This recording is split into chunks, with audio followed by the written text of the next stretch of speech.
This interview with Brandon Girtz was recorded on February 23rd, 2017. He will be facing Fernando Gonzalez on March 3rd at Bellator 174, WinStar World Casino and Resort in Thackerville, Oklahoma. Steve Jewin, MMA Mania. All right, go ahead, Steve. All right, Brandon Girtz, how are you doing today, sir? I'm doing excellent. How are you? I'm really good, and I thank you for the time to talk today. Got a big fight coming up here in just over a week at Bellator 174, Thackerville, Oklahoma. So let me first get your thoughts on Fernando Gonzalez as an opponent. Fernando, man, he's a great opponent, dude. He's a fighter in and out, dude. He's gonna come with plenty of heart. The guy likes to brawl, and he don't quit. So I see this fight being one hell of a fight, fight of the year kind of candidate. Well, you'll be happy to know he said the same thing about you. He thinks it's going to be one hell of a fight. Now, originally he was set to face Andrei Koreshkov, so tell me how this fight came together, how you got the call to step up and take the fight. After Andrei got hurt, they needed a good opponent. I believe not a lot of people were just going to step up to fight Fernando at late notice, and that's kind of how they gave me the call, knowing I wanted to fight and knowing I'm not one to back down from a great fight. So I think that's sort of, how it got put together. And he says that you two match up really well size-wise because you're a pretty big and thick lightweight, using his own words there. So do you feel this is a good matchup for you as well, size-wise? Yeah, absolutely. I mean, Fernando, no doubt, is going to be the bigger guy out there. There's no doubt about that. He's fought in that middleweight before. This will be my first time up at 170, so it's no doubt he'd be the bigger guy. And I'm no small guy at 155 either. So stepping up, I know he'll be bigger, but that's not to say he's going to be stronger than me. And he's going to need to use that weight, and I don't see it happening. And we definitely all know I'll be the faster fighter out there. Well, it's funny you say that because that's actually one of the comments that he made to me, was that he believes that your biggest advantage might be that you'll just be naturally faster than him. Yeah, absolutely. I mean, this guy ain't no dummy. He's an intelligent guy. He's a great guy, man. Like I said, this isn't exactly a fight I was looking out there saying I wanted to fight this guy, because I like this guy, man. He's a great fighter. He's a great guy, and he's he already knows everything. Do you think it's an interesting coincidence that both of you had fights at Bellator in San Jose last year on the same night, and here you are fighting each other? Yeah. The world's crazy. It's put together like that, and it's weird that we fought together. We've talked before, just because, like I said, he's a cool dude. And we already have that mutual respect for each other. If this goes well for you at 170, is this something that you would look to do long term, or do you want to stick with 155 and keep on cold rolling through people there? No, yeah, exactly. 155 is my weight class. Not to say I'll never come up to 170 again, to get a great fight or something like that. But to say I'm a 170 now, no. Doesn't matter if I go out there and I beat Fernando in the first round, but it don't matter. I'm a 55 pounder. Like I said, I got up because this is a great fight. Fernando's a great fighter, and I know we'll put on a great fight for the fans. But to say I'm a 170, even if I go through him, no way. 55 is my weight class, and that's where I'll be fighting after this one.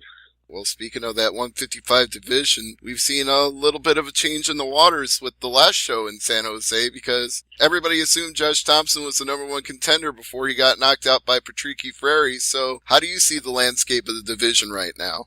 Oh, yeah, that's absolutely true. He definitely was. He would have won that fight. He was fighting Chandler next. He was the number one contender. To say now that Patricio's the number one contender it's kind of, a little dumb to me, given the last fight before that was against Chandler, and we saw what happened there, and we saw what happened the fight he had with him before. But right now, that just mixed stuff up. That just changed Bellator's plans. That changed everybody's plans with that win, So who knows what they're going to do? It's needing somebody to come through, Like I said, I go out there, I beat Fernando, and maybe get another one at 55. I'm going to be right there for that belt, because I don't think anybody else deserves a shot.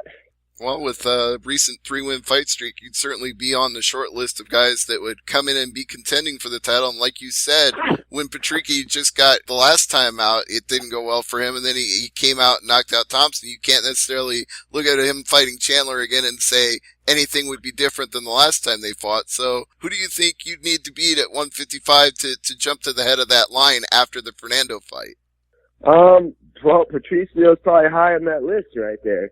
You know, I mean, he's gonna need a turnaround fight quick. I'm gonna wanna fight after this fight quick too. He's high up there. You know, Thompson's gonna want to get in there. I know Thompson's a competitor. He's not gonna like to let this loss that he just got settle long. He's gonna want to get back in there. You know, we all know Henderson will be fighting. You know, hopefully soon. He's got a little layoff, but any of those top guys. You know, there's also Brent Primus out there that's still undefeated in Bellator. You know, he's definitely on that list, but he hasn't fought anybody, you know, nearly like me or any of the other top guys. Yeah, and there's Adam Piccolotti out there as well. You can't forget about Piccolotti. You can't forget about Mr. Piccolotti. That's for sure. You know, I feel like Piccolotti is a great competitor, absolutely, but I feel like if you throw him into that 155-pound belt fight right there, you're doing a disfavor to him. He's pretty green, if you ask me. I mean, he got me, yeah, he did, but he got me on one of my worst nights. You know, I was not mentally there for that fight. He took advantage of it, yes, but did he destroy me in there? Hell no. You know, there was never a time that he was just beating the crap out of me in there. So to give him the title fight anytime soon, I think that's a disfavor to him. Maybe down the road, absolutely. Piccolotti is a great competitor. He's going to be, you know, he's going to be a great 55er for Bellator. But to get him to it anytime soon, I think that's good for him. Well, it sounds to me like you wouldn't turn down a chance to rematch him again because you feel like it would go better the second time. Oh, you better believe I want that fight back. You know, I'm not yelling rematch instantly here. You know, let him have that for a second. But we will fight again because I feel like he will continue to do good in the 55-pound division, and I will see him again. Mm-hmm. And hopefully it's for after I take that belt from Chandler. Well, now you mentioned Benson Henderson, and they had high prospects for him to come in and take a title either at 170 or 155. You know, he had a good fight with Chandler, didn't quite get it done, but he came close at certain points. So I wonder if you take any cues from that, seeing how he went from 155 to 170, and if it offers any lessons for you. You know, not really. We're two of a different. You know, we're completely different fighters. Me and Henderson. He's a grinder, dude. He's a grinder, but he don't have that explosiveness, you know. And at 170, the reason that he can bump up to 170, he's a big 55er, and the reason he can bump up to 170 and still do well is his style. He's not looking to overpower somebody.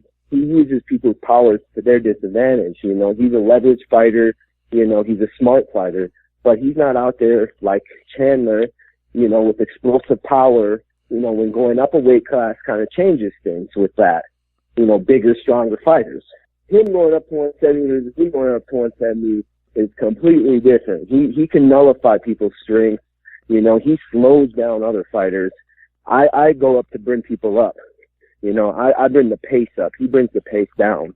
Well, I can't really argue with that because one of the first questions I asked Benson on the last press conference that I had a chance to talk to him was, are you going to look to be more explosive against Chandler? It was like, I was thinking of his last fight and going, that first round, it was a very measured pace. He was not going out there in a hurry.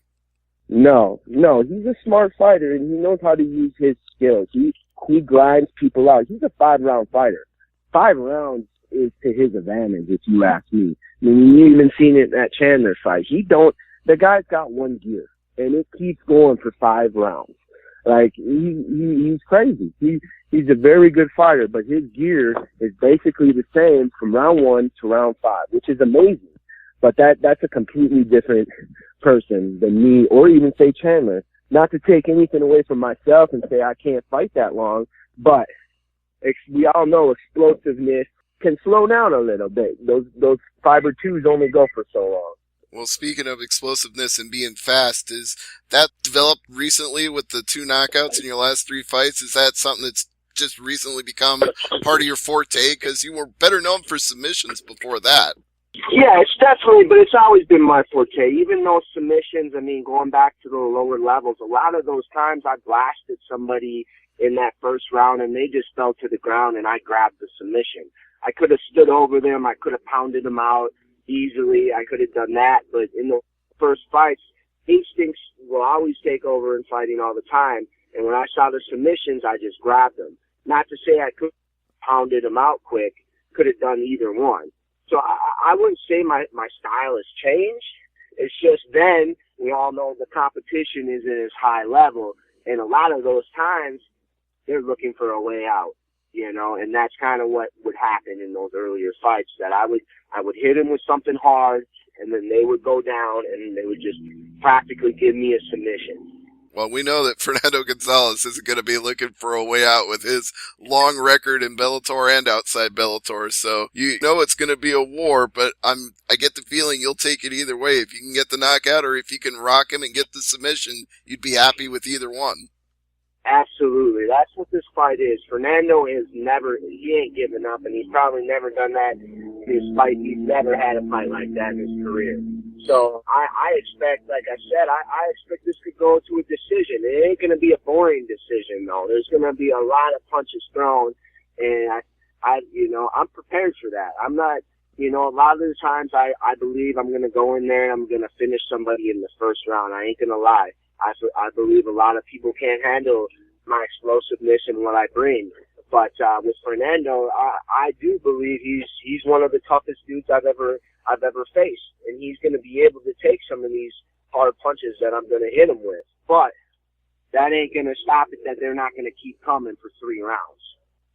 All right. Well, we want to see an explosive, exciting fight between the two of you. I think some fans were a little nonplussed by the fight with MVP. They wanted a little more action than they got. So if you can bring the action with Fernando, that's what we're all looking forward to. Yeah, absolutely. And, it's nothing to take away from Fernando or MVP, but that was Fernando not engaging because he knows what MVP does. And all MVP does is he baits people in, and he takes advantage with his speed, and you completely saw that in that fight, that he wasn't engaging, and then MVP didn't have anything to do, because he's used to getting people to come in and attack him, and he's so fast with his counters, Anderson Silva-like, when Anderson Silva, was still fast, just like that, he brings them in, and when someone's not coming in, the counter strikes aren't there, the flashy stuff's not there. And that's exactly what we saw in that fight. And we saw Fernando try to fight a smart fight, which I'm not saying smart fight isn't Fernando's fight, but Fernando's a brawler. Fernando can go in there and he can take punches and he gives punches, so that wasn't his fight either. That's not how he fights. He fought a smart fight, but maybe not a great fight. But this time he'll fight a great fight, and you'll fight a great fight, and we'll get a great fight here at the WinStar World Casino and Resort in Thackerville. So we're all looking forward to it.